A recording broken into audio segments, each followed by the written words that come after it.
The department bonus made me a hospital-wide joke. As the top surgeon at Metropolitan General, the guy they called the Golden Hands, I performed 240 high-difficulty operations a year. My bonus was $2 for 100. That's $10 a surgery. Meanwhile, our department head, a man who hadn't scrubbed in for years, took home $1. $2 million. I had to laugh. So at the department's annual meeting, I made an announcement. Starting today, I'm done with the grind. I'm punching the clock at 5 p.m. sharp and getting a life. The chief's face went pale, but he didn't really panic until the next day, when a VIP patient with friends in high places specifically requested me, and only me, for their surgery. 01 The air in the conference room for the annual department review was thick and suffocating, like a pot of stale chili. It was a miserable cocktail of antiseptic, cheap cologne, and the general scent of burnt-out ambition. Dr. Warren Vance, the head of general surgery, stood in front of the projector screen. His bulky frame was stuffed into a suit a size too small, making him look like a sausage about to burst its casing. He was spitting flecks of saliva as he rambled on about the department's glorious achievements this year. Folks, under the brilliant guidance of hospital leadership, and thanks to the tireless efforts of every single person in this room, our department's surgical volume has once again hit a record high. His voice was greasy and loud, bouncing off the soundproofed walls.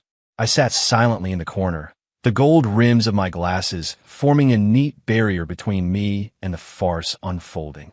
The PowerPoint slide clicked forward, and a set of jarring numbers filled the screen.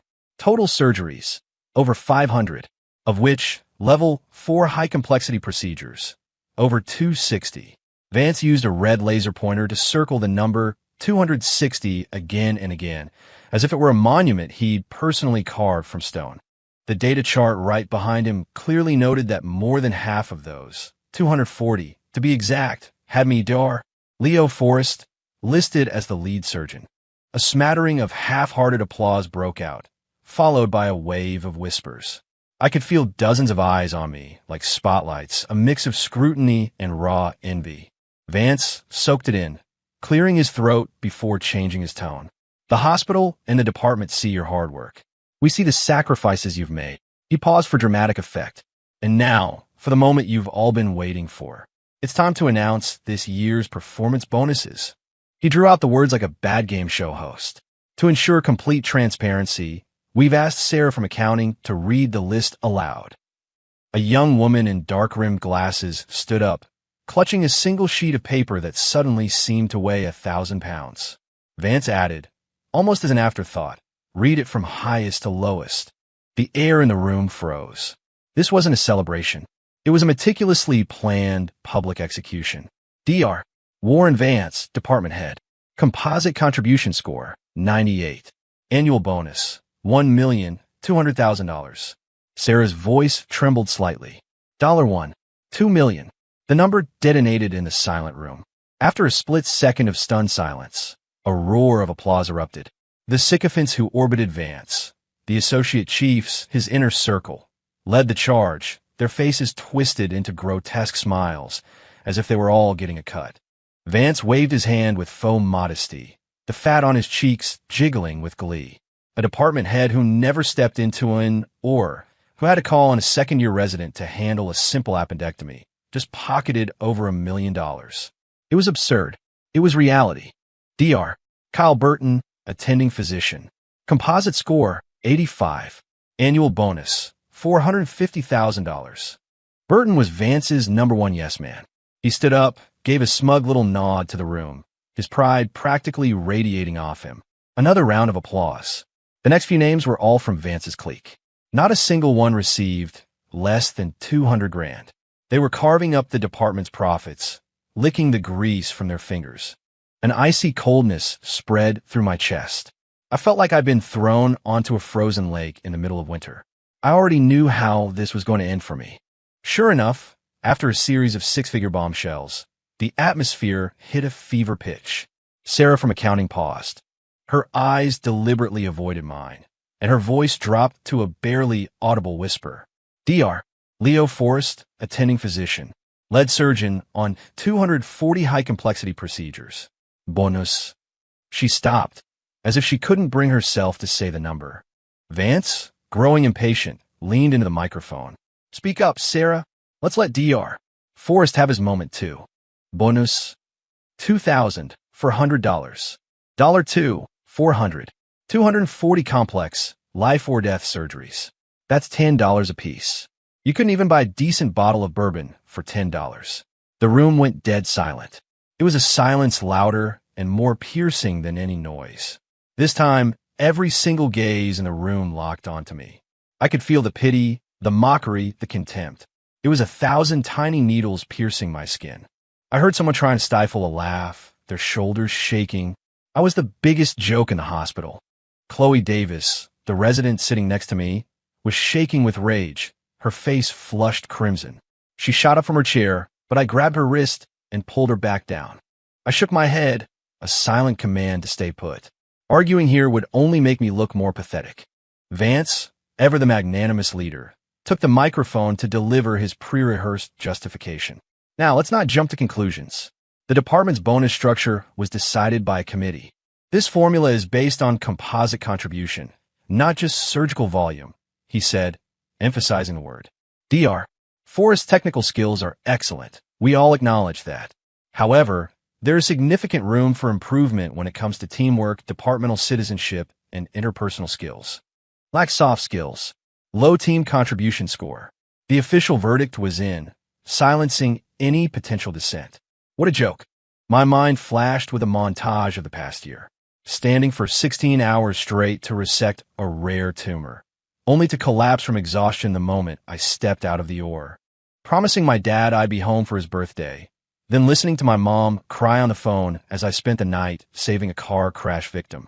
Missing every single one of my daughter's parent-teacher conferences.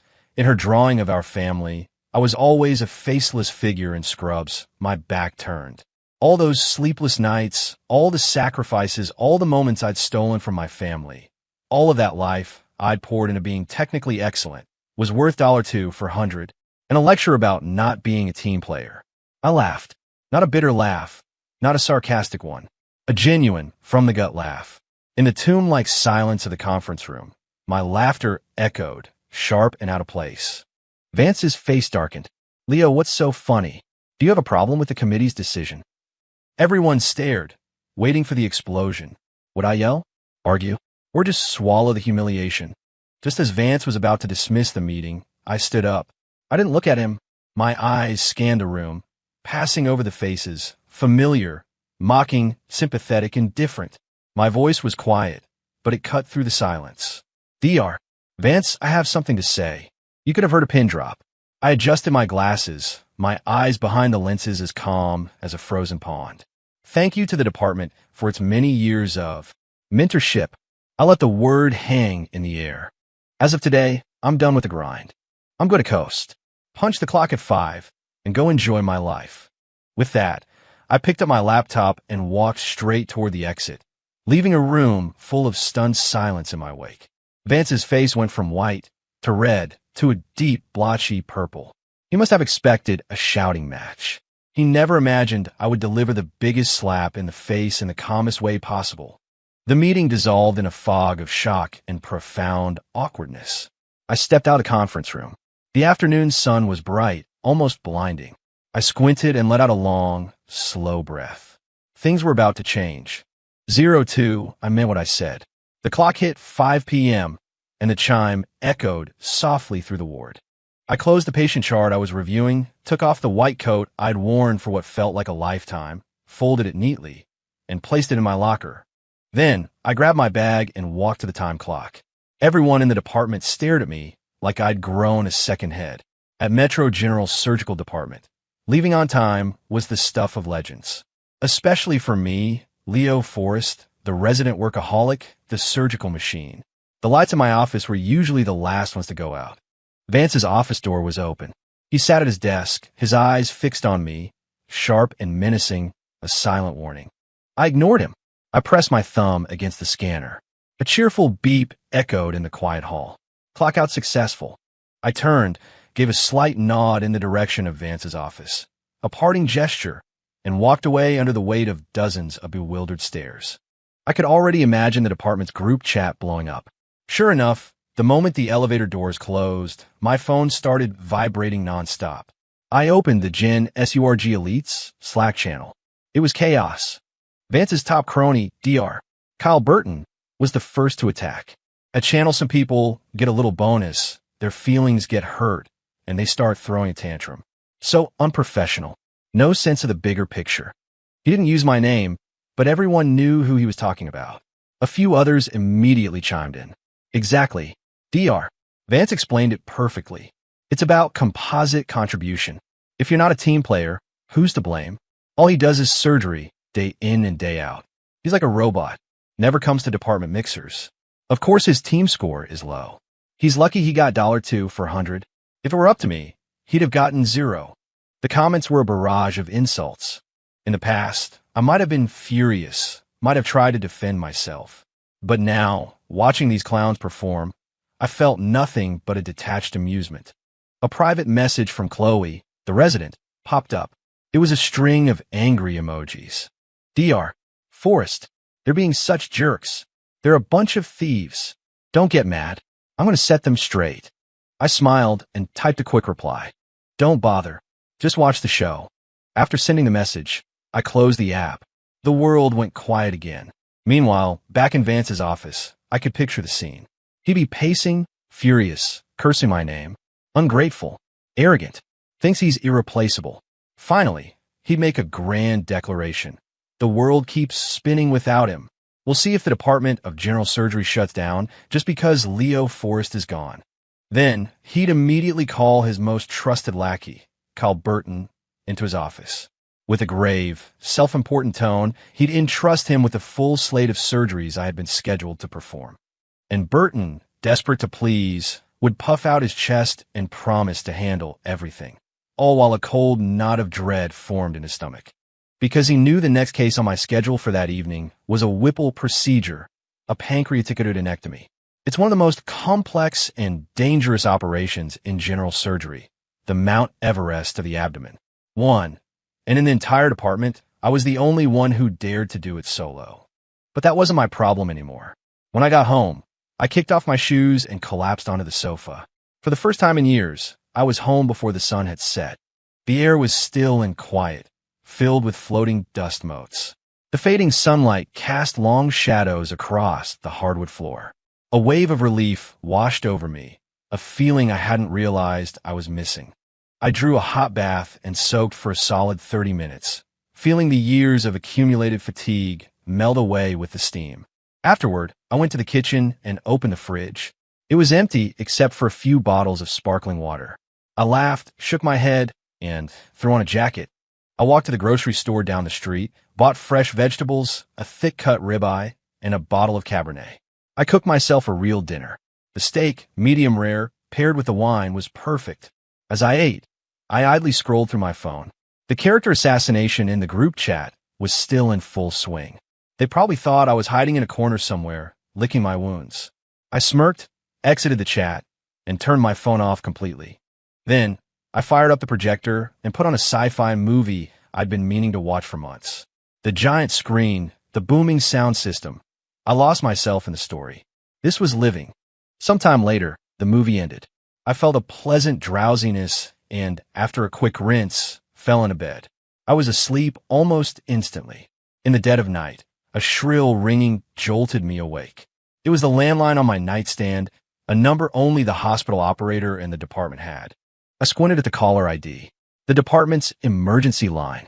A cold, thin smile spread across my face in the darkness. I reached over and unplugged the phone line from the wall. The world fell silent once more. I rolled over and went back to sleep. But at that very moment, in an operating room at Metro General, all hell was breaking loose. Under the blinding glare of the surgical lights, Kyle Burton was drenched in sweat, his face as white as a sheet. The patient's abdomen was wide open, and blood was pouring out like water from a broken faucet. Clamps, gauze, suction, faster. Burton's voice was shrill, laced with a panic he couldn't hide. He couldn't find the source of the bleed. On the monitor, the patient's blood pressure was plummeting, their heart rate becoming erratic. Beep, beep, beep. The piercing alarm was like a hammer blow to everyone's chest. They had screwed up. Big time. 03 The atmosphere in the OR was so thick with tension, you could practically taste the metal. Warren Vance and Kyle Burton stood over the patient, their scrubs soaked through with sweat. The harsh surgical lights illuminated their grim faces. Nothing they did could stop the bleeding. The patient's vitals were crashing, each drop on the monitor a countdown to disaster.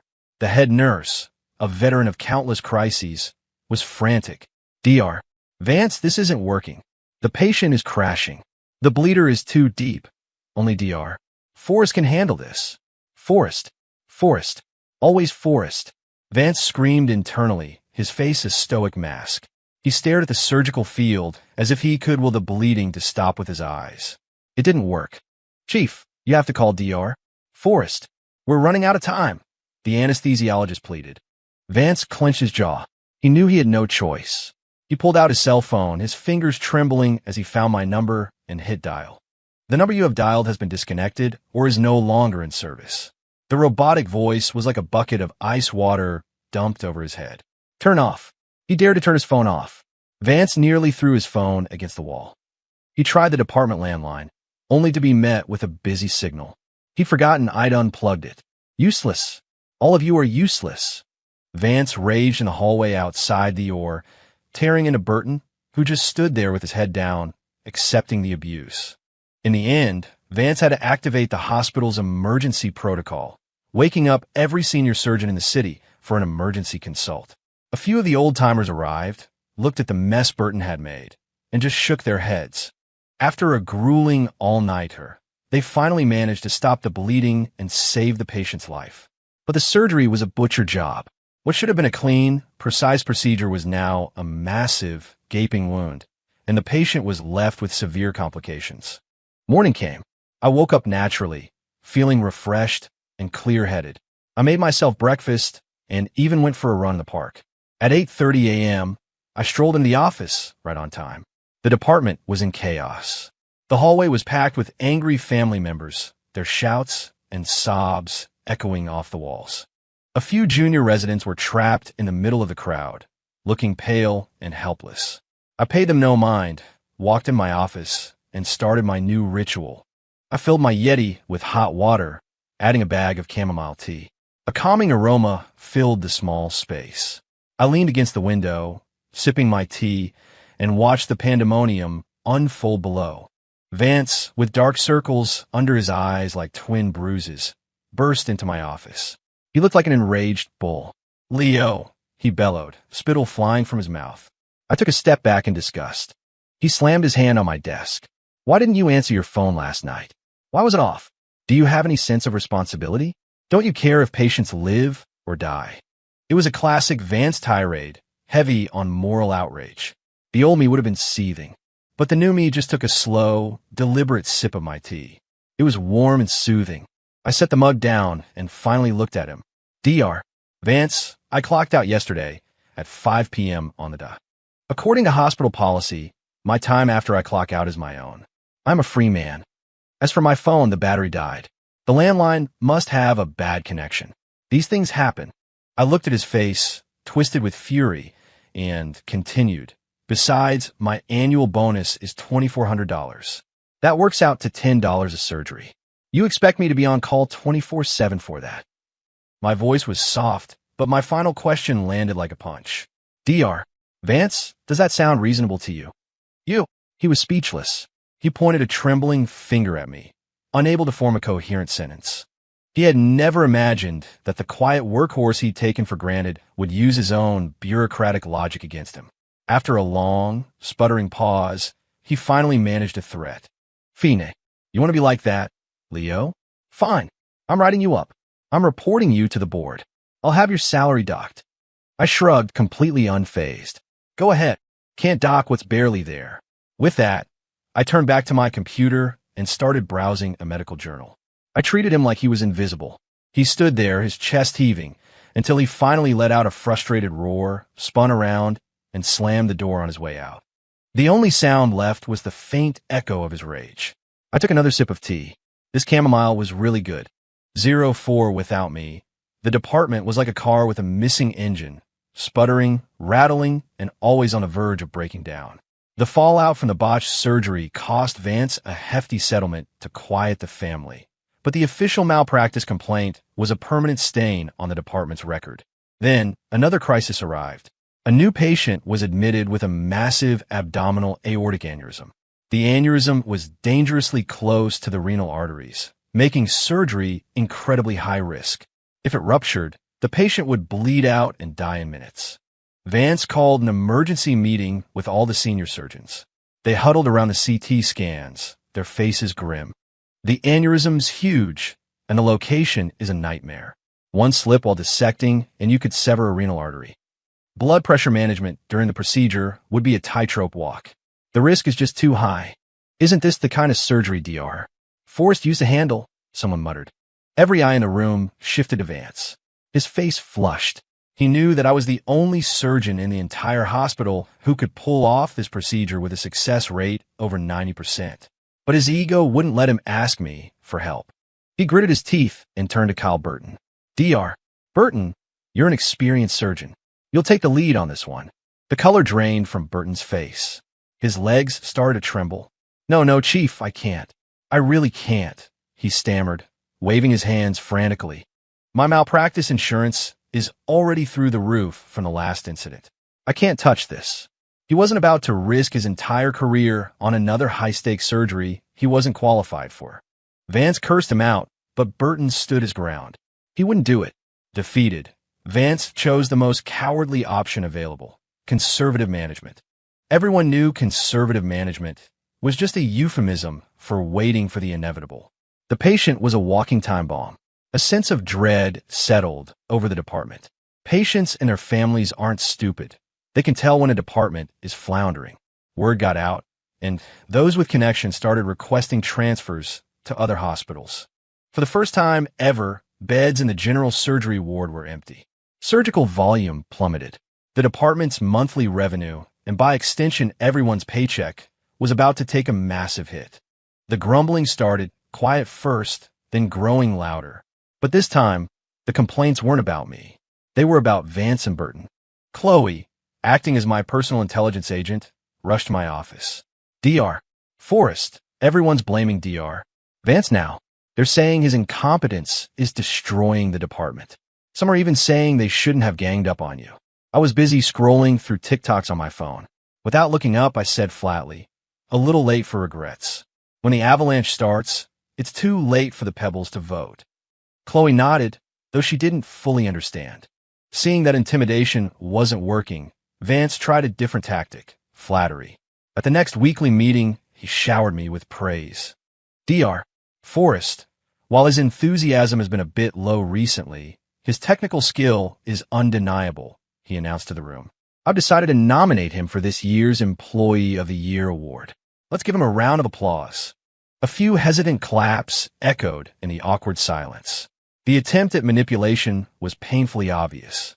Everyone looked at me, waiting to see how I'd respond. I put down my phone, stood up, and gave Vance a polite smile. Thank you for the kind thought, Chief. But as I've said, I'm just here to coast and enjoy a better work-life balance. This Employee of the Year award should go to someone who truly wants it. I think Dr. Burton would be an excellent candidate. Burton's face turned the color of raw liver. Vance, publicly humiliated again, was speechless. Every tool in his arsenal, threats, bribery, flattery, was useless against me. Without his star surgeon, his department was grinding to a halt. Complaints and formal grievances were piling up. Hospital administration started calling him in for frequent and increasingly unpleasant meetings. The cushy position he'd schmoozed his way into was suddenly on shaky ground. He was trapped. And me?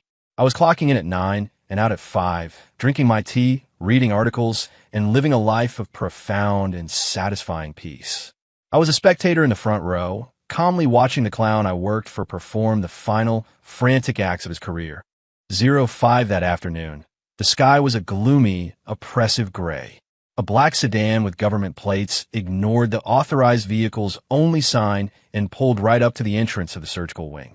I didn't recognize the specific plates, but you didn't have to be a genius to know the person inside was a major VIP. What happened next was even more telling. The hospital CEO, the COO, and a whole entourage of administrators practically sprinted out of the main building. Their faces were a mixture of anxiety and forced smiles as they lined up by the car door, looking like servants awaiting the arrival of the king. Every window in our department was crowded with curious faces. Whoa, who is that? The CEO himself is rolling out the red carpet. Those have to be state-level plates. The car door opened.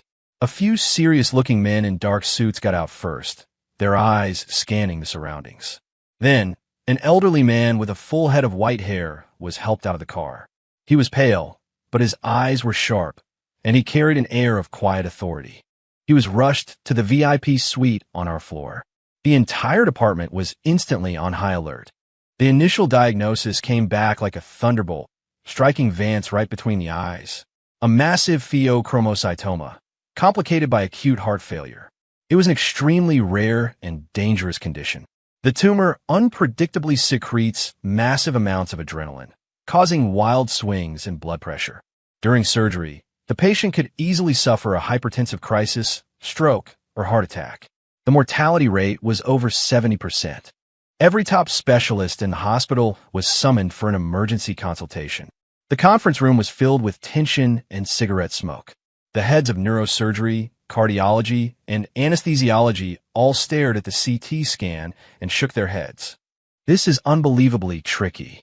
The tumor is wrapped around the adrenal gland and the major surrounding blood vessels. There's no surgical window, and the patient's age and underlying heart failure mean he'd never survive the trauma of a major operation. Nobody in this hospital can do this surgery. The risk is astronomical. It's a death sentence for whoever tries. The conclusion was unanimous. Forgo surgery. Opt for palliative care. In other words, let him die. Vance stood off to the side, sweat soaking through his shirt. He knew the CEO would never accept that answer. And he was right. The CEO slammed his fist on the table. Palliative care? Do you have any idea who this gentleman is? If anything happens to him in our hospital, every single one of us is finished. The room fell silent. Suddenly, the head of cardiology slapped his thigh. Wait a minute. Leo Forrest. In general surgery. His doctoral thesis was on targeted therapy and surgical innovations for pheochromocytoma. That's right. He's published several papers on it in top national journals. He's one of the leading young experts in the field. In an instant, every head in the room turned to Vance. The only hope was me. The CEO strode over to Vance, his eyes like daggers. He leaned in close and hissed, "Warren, I don't care what you have to do. Beg, kneel, promise him the world. You will get Leo Forrest to perform this surgery. If Mr. Harrison has any complications, you can clear out your desk tomorrow." Vance's legs gave out, and he nearly collapsed. He knew, this time, he had truly and spectacularly screwed up. The patient was someone he and the entire hospital could not afford to fail. He stumbled out of the conference room and ran like a madman to my office. He threw open the door to find me calmly packing my bag. A small desk fan was pointed at my face, and a thermos of herbal tea sat on my desk. I was getting ready to leave for the day. Vance saw this, and his eyes went bloodshot. For the first time, he completely abandoned his arrogant, condescending demeanor. "Now, Dr. Forrest, please, we have an emergency surgery." I ignored him. I slowly shut down my computer, tidied my desk, and picked up my jacket. I glanced at the clock on the wall. The hands had just aligned perfectly. 5 p.m. I turned to face the desperate man blocking my exit and gave him a bright, cheerful smile. I pointed to the clock. "Dr. Vance, it's 5 o'clock. I'm going home." Panic flooded Vance's face. He physically blocked the doorway, his large body trembling with fear. "Dr. Forrest, now, I'm begging you. Please, you have to do this. We're all screwed if you don't." 06 faced with Vance's desperate, almost pathetic pleading, I felt a calm resolve. I looked at him as if he were a stranger. "Dr. Vance, punching out on time and not causing trouble for the department. Those were your words, weren't they? At the meeting? You taught us all the importance of following the rules." I emphasized the word rules. The color drained from his face, leaving it a pasty white. My words were a scalpel, slicing straight through his hypocrisy. Just then, the sound of hurried footsteps echoed down the hall. The CEO and a group of hospital administrators rushed over. Seeing the standoff at my door, the CEO immediately understood. He shot Vance a look of pure, unadulterated loathing, then turned to me, his expression instantly shifting to one of deep sincerity. Dr. Forrest, I know you've been treated unfairly by this department, he began, his voice low and earnest. On behalf of the hospital, I want to apologize. But this is a critical situation. The patient is an extremely important figure. I'm asking you, for the good of the hospital, please save this man's life. The CEO's apology was smooth and strategic. I looked at him, my expression unreadable. I knew this was my moment. I'll do the surgery, I said. A collective sigh of relief went through the small crowd.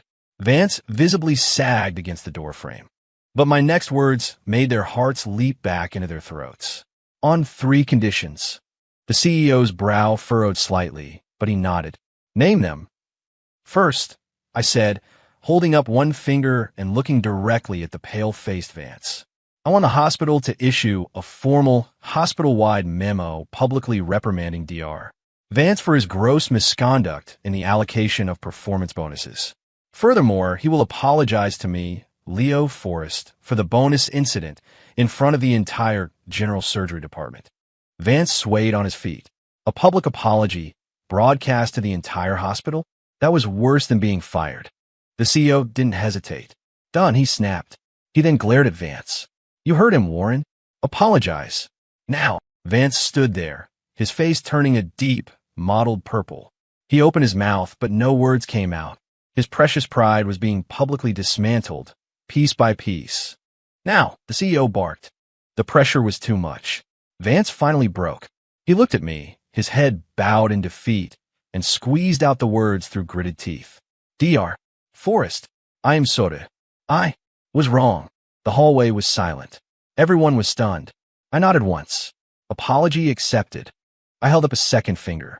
Second, the hospital's compliance and finance departments will immediately form a joint task force to audit the last 3 years of the general surgery department's finances and bonus allocations.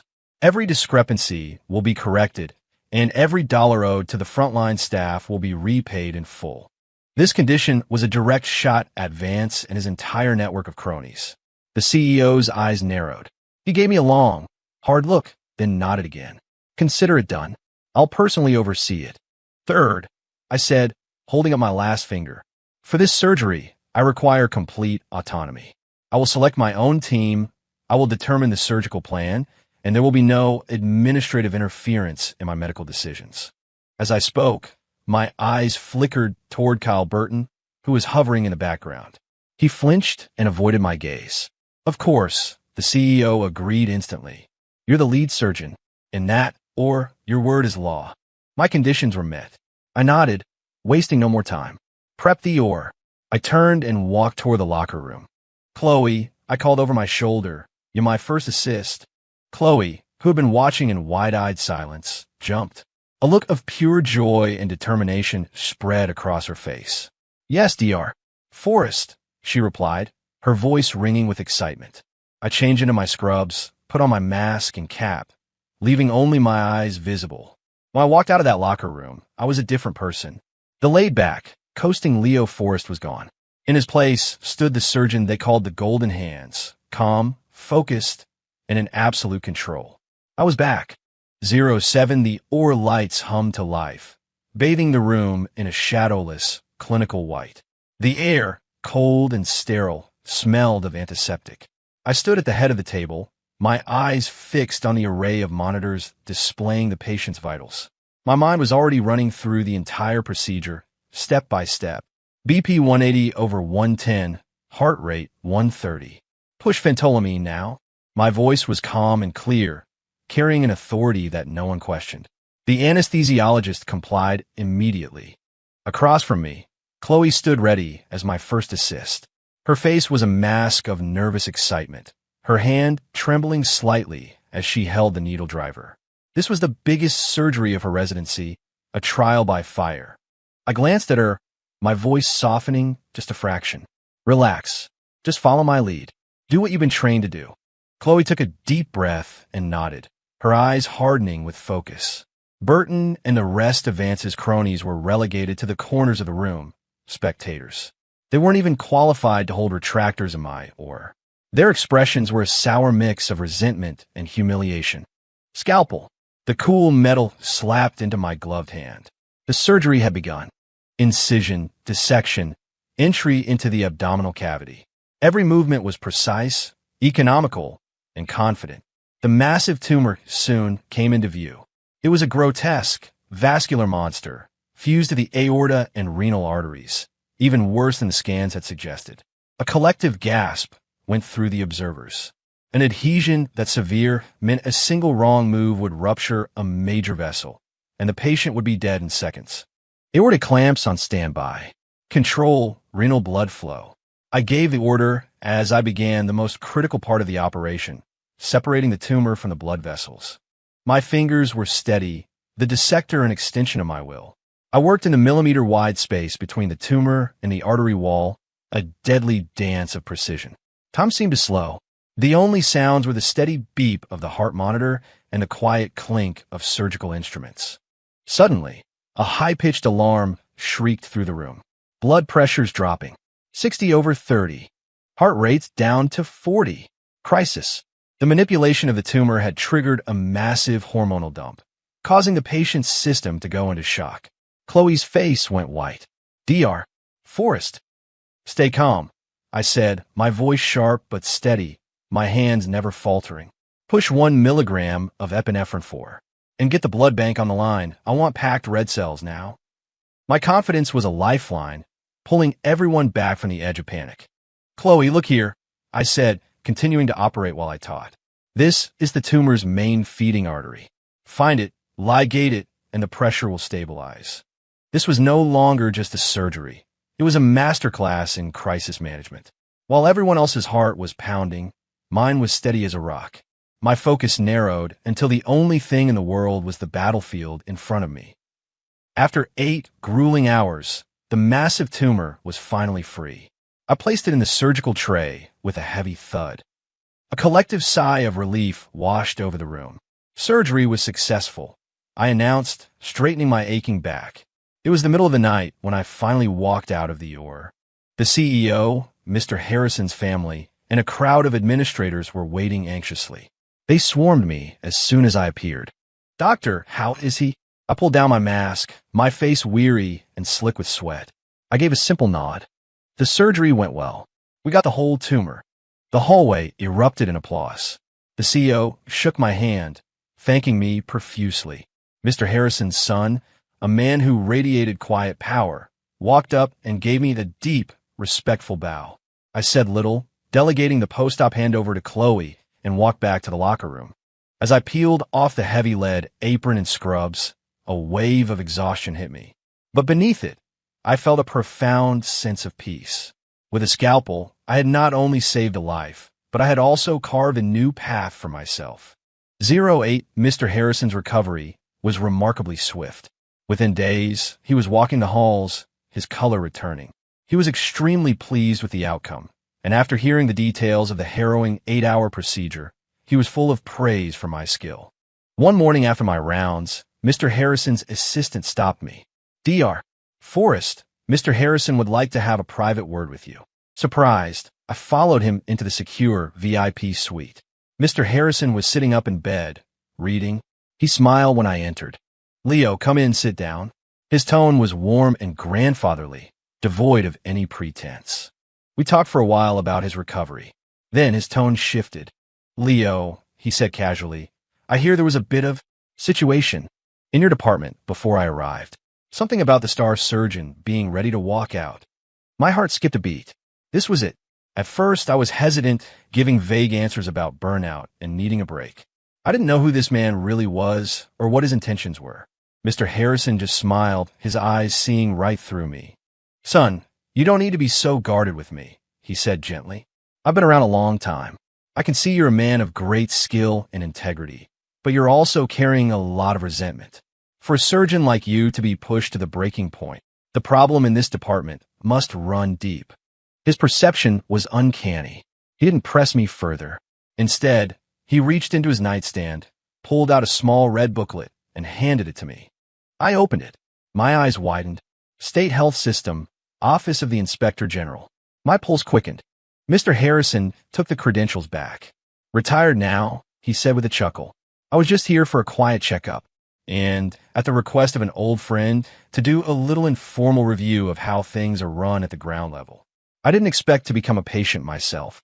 I understood immediately. The opportunity one had been waiting for had just fallen into my lap. I sat up straighter and looked him in the eye. All my hesitation vanished. "Sir, you're right. The problems in my department are systemic and have been festering for years." For the next 30 minutes, I laid everything bare. Vance's incompetence, his cronyism, the way he suppressed skilled doctors, and the corrupt bonus system he had created. I didn't embellish. I just stated the facts. But the facts alone were damning. To back up my claims, I opened a secure folder on my phone. It contained evidence I had been quietly collecting for months. Surgical logs showing Vance and Burton's names on complex procedures they never participated in, staffing schedules that consistently gave his favorites the easiest shifts, and procurement documents for medical supplies from a company owned by Vance's brother-in-law at prices well above market value. It was a complete, undeniable chain of evidence. As Mr. Harrison listened and read, the smile faded from his face, replaced by a look of grim seriousness. When I was finished, he let out a long sigh. "This is an absolute disgrace," he said, his voice low and angry. He slammed his hand on the bed. "I had no idea the rot went this deep. This isn't just mismanagement. This is a betrayal of the public trust. He's gambling with patients' lives to line his own pockets." He looked at me, his expression a mixture of anger and admiration. "Leo, you are a good man. You have skill, integrity, and a conscience. What was done to you cannot be ignored, and this cancer in our healthcare system must be cut out." He stood up and placed a firm hand on my shoulder. "Rest assured," he said, his voice ringing with authority, "I'm going to take care of this." Looking into his determined eyes, I knew. Warren Vance's reign was over. 09, the very next morning, the hospital was shaken to its core. An official directive from the State Health Commission arrived by special courier. The document was brief and to the point. A joint task force was being established to conduct a full administrative and financial audit of Metropolitan General's Department of General Surgery, effective immediately. The task force was a powerhouse, comprising officials from the State Inspector General's office, the Health Commission, and the State Auditing Bureau. When Vance heard the news, he was in his office sipping tea. The cup slipped from his hand and shattered on the floor. He collapsed in his chair, pale and trembling. He knew this was Mr. Harrison's doing. He was finished. He desperately started making calls to his network of contacts, the people he thought would protect him. But his calls went unanswered, or he was met with a cold, "I don't know you." He started shredding documents, trying to destroy any evidence. It was too late. The task force moved with lightning speed. Their first act was to seal all of the department's financial and administrative records. And the first person they called in for an interview was me. In a quiet conference room, I handed over all the evidence I had collected. The second person they interviewed was Chloe, the young resident. Though nervous, bravely corroborated what she had witnessed. With our testimonies as a starting point, the investigation snowballed. One by one, other doctors and nurses were called in. Freed from Vance's tyranny, the floodgates opened. Years of suppressed resentment and anger poured out. Stories of abuse, stolen bonuses, and unfair treatment. The final nail in the coffin came from an unexpected source. Vance's most loyal lieutenant, Kyle Burton, cracked under questioning in less than an hour. To save himself, he turned state's evidence, spilling every secret he knew and even revealing kickback schemes involving pharmaceutical reps and medical device companies that the investigators hadn't even known about. Vance was utterly alone. He tried to approach my office one last time, hoping to beg me to intervene with Mr. Harrison on his behalf. I had Chloe send him away. "Dr. Forrest is busy." For days, a cloud of fear and anticipation hung over the department. Vance remained holed up in his office, a caged animal awaiting his fate. The rest of the staff quickly figured out which way the wind was blowing. They started greeting me with respectful smiles, calling me Dr. Forrest with a newfound sincerity. I ignored these fair-weather friends, keeping my distance. I continued my new routine, clocking in and out on time, drinking my tea, and visiting Mr. Harrison to monitor his recovery. I was the calm eye of the storm. I had watched him build his corrupt empire. Now I was on watch it burn. The investigation concluded with shocking speed. The evidence against Vance was irrefutable. He had illegally embezzled millions in department funds through the rigged bonus system. Worse, the task force had uncovered a massive bribery scheme involving medical equipment suppliers. Several of his cronies, including Burton, faced severe disciplinary action and financial penalties. A week later, a hospital-wide staff meeting was called. It was held in the same conference room where I had been publicly humiliated. This time, however, the CEO and the head of the state task force stood at the podium. Vance sat in the front row, a broken man awaiting his sentence. The task force leader read the final decision aloud. Following a thorough investigation, Dr. Warren Vance, former head of general surgery, has been found guilty of gross violation of professional conduct, embezzlement, and accepting bribes. He is hereby stripped of all positions and titles at Metropolitan General Hospital. His medical license is revoked, and his case has been referred to the district attorney's office for criminal prosecution. As he finished, two plainclothes detectives entered the room and stood behind Vance. "Warren Vance, you're coming with us." Vance went limp, a hollowed-out shell of a man. They had to half-drag him from his chair. As they escorted him out, he glanced toward my office. I was sitting by the window, sipping my tea, the morning sun warming my face. Our eyes met for a fleeting second. His were filled with a toxic cocktail of regret, hatred, and disbelief. Then he was gone. The sordid drama he had authored had finally reached its pathetic conclusion. At the meeting, the CEO also announced the immediate repeal of the old bonus system. Furthermore, the hospital would use its own funds to conduct a full recalculation of the last 3 years of bonuses and issue back pay to every affected staff member. The room erupted in thunderous applause. Later that day, I received a text alert from my bank. Chase Bank, a direct deposit of $1,865,000 was made to your checking account. Over $1.8 million. The money I had earned with my blood, sweat, and skill over the past 3 years. Chloe, peeking over my shoulder, saw the number and shrieked with joy, grabbing my arm and jumping up and down. She was more excited than if she had gotten the money herself. "Dr. Forrest, look, they paid you. They paid you everything." I looked at the long string of numbers on my phone screen, but my expression didn't change. I just lifted my tea, blew gently on the surface, and took a sip. It had never been about the money. It was about justice.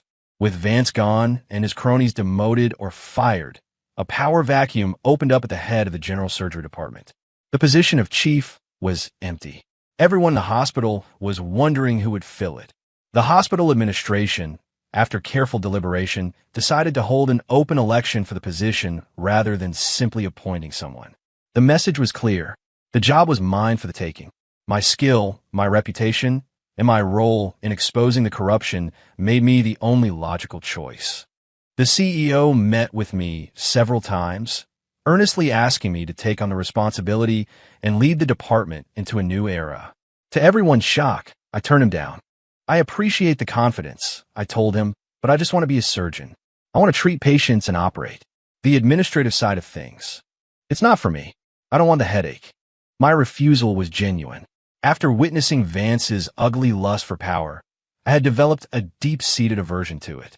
I was afraid that if I sat in that chair for too long, I might become the very thing I despised. Just as I had resolved to remain a simple surgeon, Mr. Harrison, on the day of his discharge, asked to speak with me one last time. He was dressed in a sharp suit, looking vibrant and healthy. We sat on a bench in the hospital garden. He shared stories of his early days as a public servant, working in difficult and often thankless conditions.